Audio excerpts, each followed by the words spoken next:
இந்த தென்கிழக்கு பகுதி இன்னும் ஒரு சில விஷயங்கள நல்ல விஷயங்களும் செய்யும். தென்கிழக்கு வெட்டுப்பட்டு தென்மேற்கு தெற்கு வளருதுன்னு வச்சுக்கோங்களேன். ஒரு வீட்டுக்கு தென்மேற்கு தெற்கு வளர்ந்து வடகிழக்கு கிழக்கு வளர்ந்தா அது தென்கிழக்கு வெட்டுப்பட்ட அமைப்பு. இந்த மாதிரி இடங்கள்ல என்ன நன்மைகள் கொடுக்குன்னு பார்த்தீங்கன்னா, நீங்கள் ஒரு ஒரு தொழிலதிபராகவோ இல்லை சாதாரணமாக ஏதாவது ஒரு நிறுவனங்களை வச்சு நடத்துகிற மாதிரி இருந்தாங்கன்னா, இந்த கிராம சைட்லேயோ இல்லை டவுன் ஏரியாவில் இருந்தாங்கன்னா, இந்த சின்ன சின்ன வியாபாரிகள் சின்ன சின்ன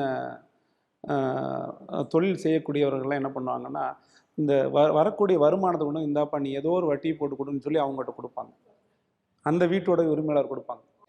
அப்போ நீங்கள் ஒரு விஷயத்தை வெட்டுப்பட்டுருக்கு தப்புன்னு மட்டும் எடுத்துக்க முடியாது. நல்லது நடக்கும்.